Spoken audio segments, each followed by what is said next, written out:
आज तो सब अपने अपने स्वार्थों में फंसे हुए हैं, लेकिन इतनी बेशकीमती जमीन समाज को दी है। तूफान जी, बादामी जी के पूरे परिवार को मैं बहुत बहुत धन्यवाद देना चाहूंगा, आभार प्रदर्शन करना चाहूंगा। और जमीन देना बहुत बड़ी बात है, किंतु जमीन पर भवन बना के खड़ा करने वाले रामचंद्र जी और उनकी टीम,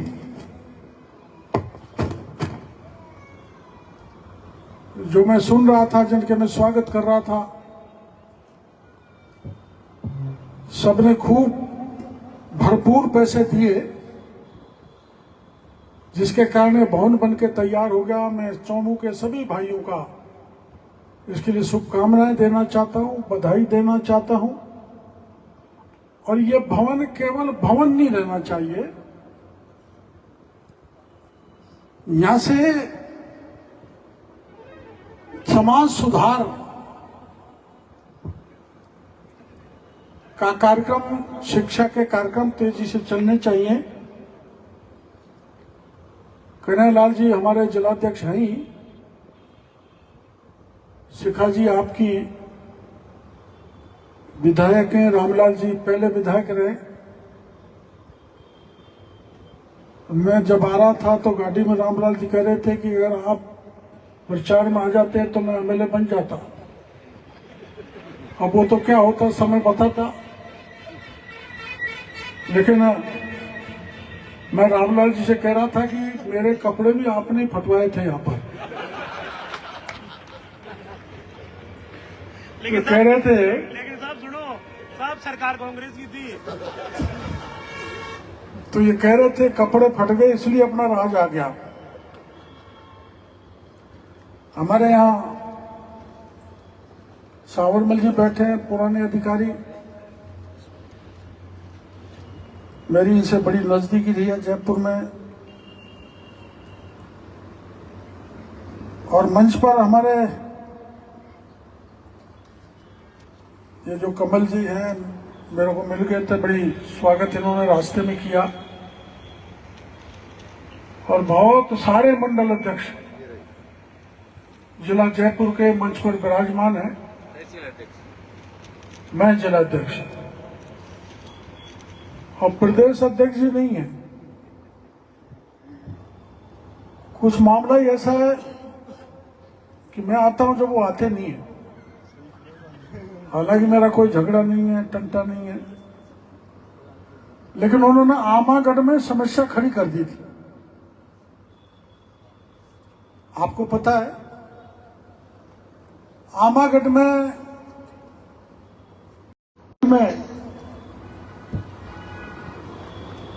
मीणा राजा राज करता था, वहां के झंडे फाड़ दिए, मूर्ति तोड़ दी। और कुछ भाई कहने लगे मीणा कि हम तो हिंदू ही नहीं है। तो उसमें रामकेश जी भी थे,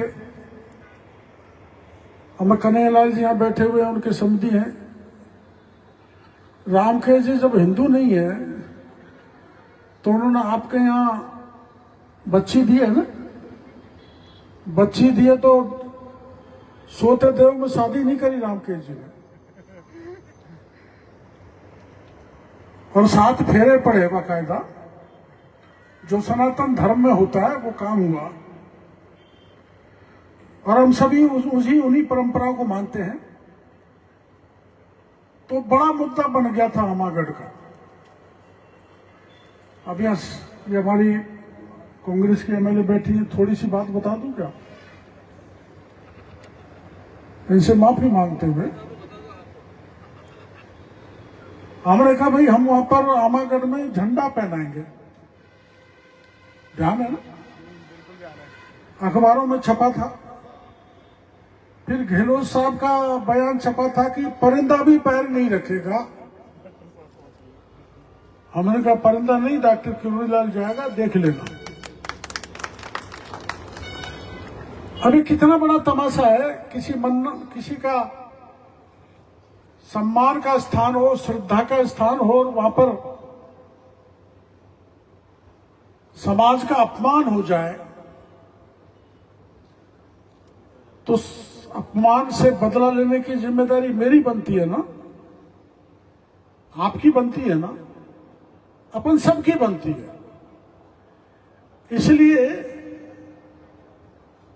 गहलोत साहब को जब मैंने बयान दे दिया तो उनके चिंता हुई कि जा सकता है,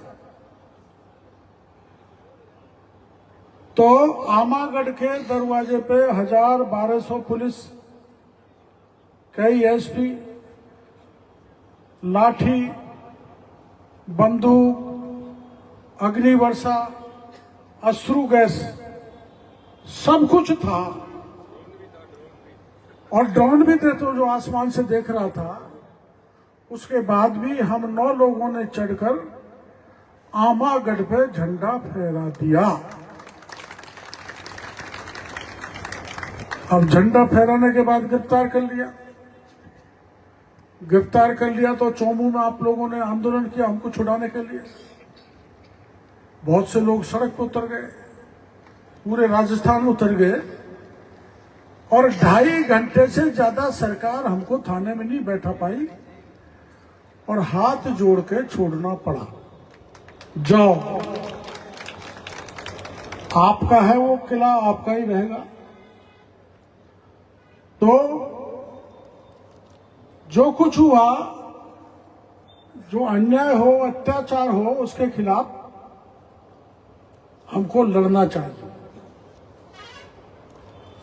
और अपने यहां, मेरे वहां का तो पता है, आपके यहां का पता नहीं, हमारे वहां सामाजिक परंपराएं ज्यादा टूट रही है। सामाजिक परंपराएं टूटने का मतलब अनैतिक आचरण बहुत ज्यादा हो रहा है। बहन बेटियों के साथ अत्याचार ज्यादा बढ़ रहे हैं, नशा की प्रवृत्ति ज्यादा बढ़ गई, गरीब की बच्चियों को पढ़ लिख के छोड़ रहे हैं, गरीब की बच्चियों को गांव से बाहुबली उठाकर ले जा रहे हैं, और कुछ बच्चियां भी गड़बड़ कर रही हैं। मैंने इसलिए कहा है, आपने जो जगह बनाई है उसमें एक जरूर आपका संकल्प होना चाहिए कि पहले हमारे समाज में जो भी, इस इलाके में जो भी बुराई है, उसको दूर करने की जिम्मेदारी इस भवन में बैठ के हमारी बनती है। क्योंकि एक घर सुधरेगा, एक गांव सुधरेगा, पूरा चौमू सुधरेगा, तो पूरा जिला जयपुर सुधरेगा। आप देखते हो, बाप बेटे को लठ से मार देता है, पत्नी पति को मार के जमीन में गाड़ देती है। कैसा पवित्र रिश्ता है पति पत्नी का, लेकिन अनैतिक आचरण इतना होने लग गया कि अगर आप जागोगे नहीं, समय पे सुधारोगे नहीं, समय पे नियंत्रण नहीं करोगे, तो धर्म का सर्वनाश हो जाएगा और पाप भी पाप छा जाएगा। जब न आप बचने वाले हो, न मैं ताकतवर व्यक्ति बचने वाला हूं, सब खत्म हो जाएंगे। इसलिए मेरी प्रार्थना रहेगी आपसे कि आप यहां से समाज सुधार का काम करें, शराबबंदी और नशे को बंद करें, और शिक्षा की तरफ बच्चे बच्चियों को आगे बढ़ाएं। मेरे को खुशी है, मैं जब बैठा था तो रामलाल जी, एक महिला यहां ऊपर आ रही थी स्वागत के लिए, है नहीं कि कह रहे थे कि इनकी बेटी आईएएस बनी है, आईएएस बनी है। मां, सबसे बड़ा संस्कार, मां प्रथम गुरु होती है बच्चे बच्चों, और मां ने जो संस्कार डाल दिया वो जीवन पर्यंत चलते हैं। मां ने शिवाजी महाराज को संस्कार डाले तो मुगल आक्रांताओं को मार के भगा दिया, अपने देश में उनको कब्जा नहीं करने दिया, हमारे देश को जिंदा रखा। आपको पता है कि जब अभिमन्यु मां के पेट में था तो उसने चक्रव्यूह में प्रवेश करना सीख लिया था। बच्चा केवल पैदा होने की बात नहीं, मां के पेट में भी सीखता है। तो जगत जननी माता जो जगत को बनाती है, जगत का निर्माण करती है, ऐसी शक्ति, मातृ शक्ति यहां पर विराजमान है। इनका पहला संकल्प यही होना चाहिए कि मेरे बच्चे बच्ची संस्कारवान रहें, बड़े बने, देश और समाज की सेवा करें, तो आपके चौमू इलाके का नाम पूरे राजस्थान में होगा। आप पूछेगा। अब हम तो भटकते भटकते, मैं तो इनसे पूछने वाला था ये एमएलए साहिबा से कि आप कहां चक्कर में पड़ गई यहां राजनीति के में। बड़ा दलदल है राजनीति का। और सुनो, दूर से आदमी जब पुलिस का सिपाही या अधिकारी दिखता है ना तो उसी नजर से नेताओं को देखता है। ये साला सफेद चक बैठ के खड़ा, बड़ा भ्रष्टाचारी है। और क्यों कहता है? राजनीति वो राजनीति नहीं रही जो सरदार वल्लभ भाई के पटेल के टाइम की थी या लाल बहादुर शास्त्री के टाइम की। लाल बहादुर शास्त्री ने प्रधानमंत्री रहते हुए एम्बेसडर की गाड़ी के लिए लोन लिया। आपने पढ़ा होगा प्रसंग। और प्रधानमंत्री रह के गुजर गए तो उनका लोन लाल बहादुर शास्त्री की मां ने बैंक का लोन चुकाया। क्या ऐसा उदाहरण हो सकता है आज की राजनीति में? नहीं हो सकता। मैं इसलिए दुखी होकर बात कह रहा हूं कि आज की राजनीति धंधा बन गई। येन के प्रकार एमएलए एमपी बनो, मंत्री बनो, कमाई करो, लूटो, घर को भरो, जनता जाए भाड़ में। मेरा प्रैक्टिकल सोच में हर एक नेता के लिए नहीं कह रही है, पर ज्यादातर राजनीति का मामला यही हो गया। अभी मेरे को ये पूछ रहे थे रामचंद्र जी का आप लेट हो गए। मैंने कि लेट क्या, मैं आ गया वही बहुत है। 1 बजे आना था, 2 बजे पहुंचा। रामलाल जी ने आपको घटना सुना दी। ये डॉक्टर बराला जी के लिए नहीं है, लेकिन वहां एक मरीज 2 दिन से मरा पड़ा था, उस पर वेंटिलेटर लगा रखा था और बिल पकड़ा दिया 7.5 लाख का। 3.5 लाख दे दिए, बाकी के पैसे नहीं लगे तो डेड बॉडी रोक दी। डेड बॉडी नहीं देंगे एक बड़े अस्पताल ने, संतोष दुर्लभ जी ने। मैंने कहा भाई ये डेड बॉडी रोकने का तो अधिकार आपको नहीं है, और बिल बताओ मेरे को काय का खर्चा हुआ है। आप ये मैंने उदाहरण इसलिए दिया है, जिस डॉक्टर को इस धरती पर जनता भगवान कहती थी, भगवान के रूप में पूजती है, वो डॉक्टर भी जनता को लूटने लग गया। अब इससे बड़ा क्या तमाशा हो सकता है? उसने जो पैसा देना था आपको दे दिया और पैसा मांगने लगे जब बॉडी देंगे। इससे बड़ा राक्षस कोई हो नहीं सकता। वो डॉक्टर नहीं है, वो हैवान है, वो राक्षस है। ऐसा हमारे मेडिकल एंड हेल्थ का स्थिति हो गई। ऐसे शिक्षा विभाग में हो गया। जो टीचर पहले पढ़ाया करते थे, समर्पण भाव से संस्कार डालते थे, आज चारों तरफ शिक्षा के बड़े बड़े केंद्र खुल गए। गरीब का बच्चा तो पढ़ ही नहीं सकता। गरीब का बच्चा शिक्षा ग्रहण नहीं कर सकता। लेकिन आप सोच रहे होंगे डॉक्टर साहब हमको भाषण दे रहे हैं, ये सरकार में तो जिम्मेदारी तो इनकी बनती है। हाँ, जिम्मेदारी हमारी बनती है।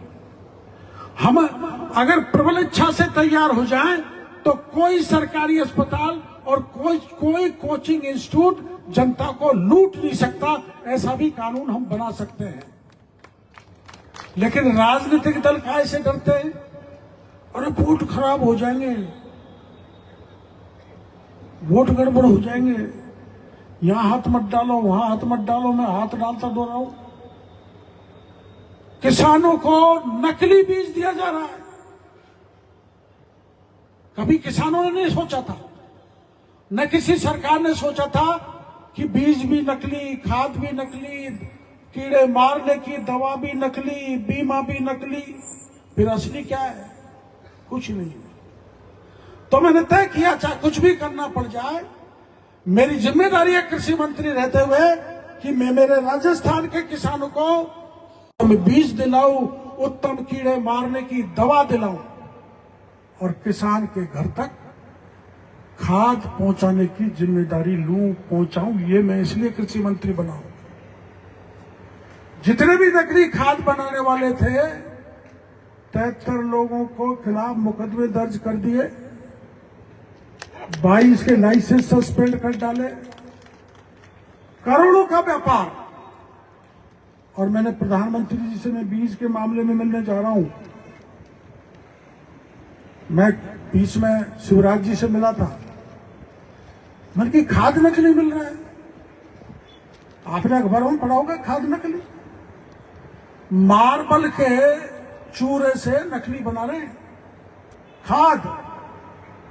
तो भारत सरकार ने तय किया है कि ऐसा सख्त कानून लाएंगे कि किसी की हिम्मत नहीं पड़े कि नकली खाद किसानों को दे। ऐसे ही मैं केंद्र सरकार से आग्रह करूंगा, निवेदन करूंगा। अब हम बीज का कोई नकली बीज पकड़ लेते हैं ना, तो 500-600 रुपए से ज्यादा दंड नहीं कर सकते। क्या कानून है?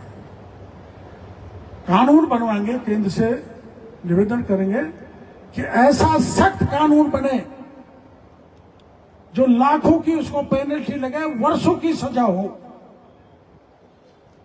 तो ये जिम्मेदारी हमारी है। लेकिन कई बार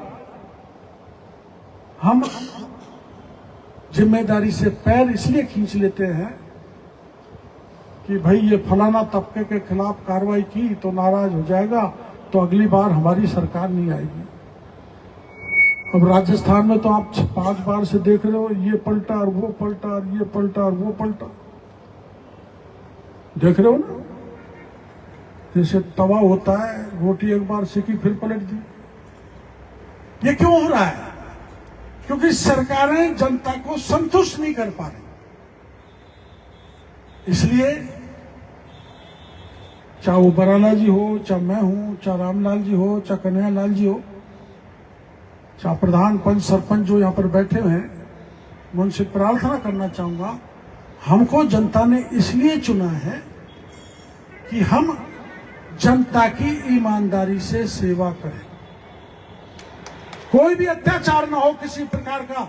कोई तहसीलदार हो, थानेदार हो, कोई बाहुबली हो, कोई किसी को परेशान करे, उससे अड़ के लड़कर न्याय दिलाने की जिम्मेदारी आपकी है। मैं आपको भरोसा देना चाहता हूं कि आपके साथ कोई किसी प्रकार का अत्याचार करे तो मेरे को बताओ, मैं आधी रात पर भी आपके बीच आकर आपकी मदद करने के लिए तैयार। ऐसा नहीं कि मैं कोई मंत्री बन गया तो मिलूंगा नहीं, लाड साहब हूं, आऊंगा नहीं।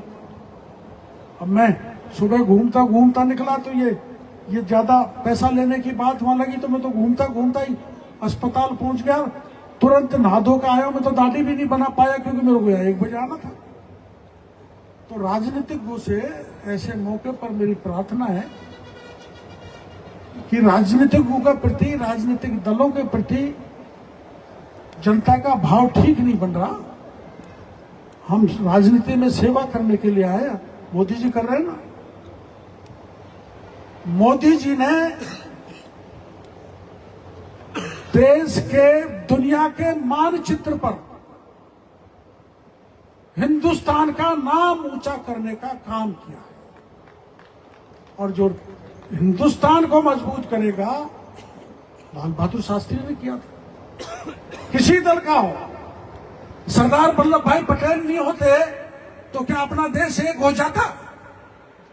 भले वे कांग्रेस के होंगे, लेकिन उन्होंने जिस मजबूती के साथ, जिस इच्छा शक्ति के साथ हमारे देश को एक किया, 543 रियासतों को मिला के अखंड भारत बनाने का काम किया, वो बधाई के पात्र है। हमारे अब सरकार है हमारी राजस्थान में, दिल्ली में भी हमारी सरकार है, डबल इंजन की सरकार है। मैं आप लोगों से यही कहूंगा, ये अपना ईआरसीपी का पानी इधर जा रहा है क्या? नहीं आ रहा? अच्छा, यमुना का तो आएगा? चलो, ये हमको पहली बार जानकारी में है। रामलाल जी, आप मेरे साथ चलना। यमुना का पानी चौमू तक कैसे सर्वे होकर बढ़ सकता है, इसके लिए अपन केंद्रीय मंत्री से मिलेंगे, इसको प्रावधान बनवाएंगे थोड़ी। और ये पानी जो ईआरसीपी का है, इससे लबालब भरेगा हमारा रामगढ़ बंदा। और छाप की एक बंदा हो रहा है आपके यहाँ, छाप रहा हूँ। कितनी दूर आप? जो नीचे पे है, आप ऊंचे पे। चलो, ये दिखवाएंगे। यहाँ पानी की कमी आ गई। कभी हम छोटे छोटे थे, जब चोमू के बेर बहुत खाते थे महुआ में। आजकल बेर बंद हो गए कि चोमू के चल रहे हैं। और पहले चोमू को चोमू कहते थे, अब चोमू चतुर हो गया। चोमू के नाम से लोग चिढ़ते थे, चिढ़ते नहीं, मजाक होती थी, नाम ले लेते तो खाना नहीं मिलता था। पर मैं वास्तव में चोमू का कार्यक्रम में सुबह से मेरे उसमें लग रहा था, तो मैं सुबह से अब तक भूखा हूं, कुछ खाया ही नहीं। भागदौड़ में वास्तव में आज नहीं मिला, तो आपने बुलाया, समाज के भाइयों ने आपने बुलाया, मेरा स्वागत किया। और आप सब संगठित होकर यहाँ पर बैठे, और इस भवन के लिए सबने पैसा दिया। तो मैं बैठा बैठा सुन रहा था कि भाई इसमें चोमू वालों के पैसे लेंगे, तो मैंने कहा आज मैं बच गया। चोमू के ले लो ना पैसा, अध्यक्ष जी, तो मैं तो बच गया। फिर भी मेरे सहयोग की जरूरत हो तो आप वहां मीना हाईकोर्ट कितने लोग गए, जरा हाथ खड़ा करो। कम गए हो यार, नजदीक है, फिर भी कम क्यों गए हो? उसको एक बार देखें। और बड़ा अच्छा उसको हम बनाने जा रहे हैं। वहां मोदी जी भी आए थे, और मेरे पास गहलोत साहब का फोन आया था कि हम राहुल जी को रोकना चाहते हैं। मैंने कहा तो सभी का है, खूब रोको। तो राहुल गांधी जी भी वहां पर रुके थे। नॉन पॉलिटिकल है, सब जाति के लिए, सब वर्ग के लिए है। नाम हाईकोर्ट पढ़ा, उसकी कहानी लंबी है, बताने का अब समय नहीं है, कभी और मौका मिलेगा जब बताऊंगा। भाई ने लिख के दिया है, जनजाति बालिका छात्रावास। ये तो सरकार से करा देंगे हम। सेंशन करवाना ना, तो जगह चाहिए तो सरकार अपने आप जगह देगी। आप तो विधानसभा में उठा देना, साहब, मैं मंत्री से आश्वासन दिला दूंगा, ठीक है भाई। और फिर भी माना कोई कारण रहा, इसमें आबादी का चक्कर पड़ सकता है। हम तो बहुत आबादी में तो वहाँ कहीं भी हो जाता है। आपके यहाँ ऐसा तो होगा जहाँ 60% आबादी का गांव तो कोई होगा, 100% तो वहाँ हम सेंक्शन करा देंगे सरकार से। सरकार जमीन देगी। चाहते हो तो प्रस्ताव कलेक्टर के थ्रू सरकार के पास लाओ। जो उचित जमीन है आप अपनी तरफ से बनाना चाहो तो उसको जमीन को अलॉट करा देंगे, कोई बात नहीं है। लेकिन सुनो भाई, मैं जो घोषणा कर रहा हूँ, मेरा आदमी लिख रहा है, लेकिन मैं बहुधंधी हूँ, जगह जगह भागता रहता हूँ। मेरे पास आप आ जाओगे तो काम हो जाएंगे, नहीं आए तो जय राम जी। ये मेरे नौता देने गए थे, मैंने कहा आ जाऊंगा। मेरे स्टाफ ने डायरी में नहीं लिखा, ये तो परसों गए, ध्यान दिलाया इसलिए आ गया। ध्यान दिलाना है। मेरे को खुशी, एक बच्ची यहाँ से आईएएस बनी है, तो बच्चियों के लिए छात्रावास बनाओगे तो और बच्चियां बड़े अफसर बनके इलाके का नाम रोशन करेंगी, देश की सेवा करेंगी। तो देश की सेवा में कोई भी काम आएगा, उसकी सेवा करने के लिए डॉक्टर किरोड़ी लाल और उनकी सरकार तैयार है पूरी तरह से। पूरे समाज को धन्यवाद देना चाहता हूं, रामलाल जी को और हमारे डॉक्टर शिखा जी को मैंने पूछा, आप स्त्री रोग विशेषज्ञ तो तुम्हारा इलाज करती है कि नहीं है? करती है ना? ज्यादा फीस तो नहीं लेती है? हाँ? अरे तुमने 21 लाख ले लिए एक ही बार में यहाँ। इससे बड़ी फीस कोई नहीं लेता। तो मैं धन्यवाद देना चाहता हूँ डॉक्टर साहब को भी कि इन्होंने 21 लाख जरूरतमंद लोगों के लिए दिए। हमारे रामलाल जी को, इन्होंने आपको जैसी भी स्थिति परिस्थिति है, इन्होंने भी पैसे दिए। और भी कोई काम कराने हो तो मेरे खाते में डाल देना, आप कहोगे, क्योंकि मेरे तो वैसे ही नाम किरोड़ी लाल है, घर वालों ने नाम ही किरोड़ी लाल रख दिया। तो मैं पूरी तरह से आपके सभी अच्छे कामों में साथ हूं, कंधे से कंधा मिला के। लेकिन यहाँ कृपया सभी पंच पटेल अध्यक्ष जी ध्यान दें, सब जगह जिले के सारे अध्यक्ष बैठे हैं, ये जो नशा है और आज का जो सोशल मीडिया है, इस पर नियंत्रण रखें। इससे बच्चे बच्चों के संस्कार बिगड़ रहे हैं, जिससे समाज का माहौल बिगड़ रहा है। शिक्षा की तरफ ध्यान दें, होनहार बच्चों को बनाएं और मेरे पे ऐसी कृपा आपकी बनी रहे। चौमू का कोई भाई भी कभी भी मेरे पास आएगा, चाहे किसी दल का हो, किसी जाति का हो, मैं उसके लिए सदैव तैयार खड़ा रहूंगा सेवा करने के लिए। बहुत बहुत धन्यवाद।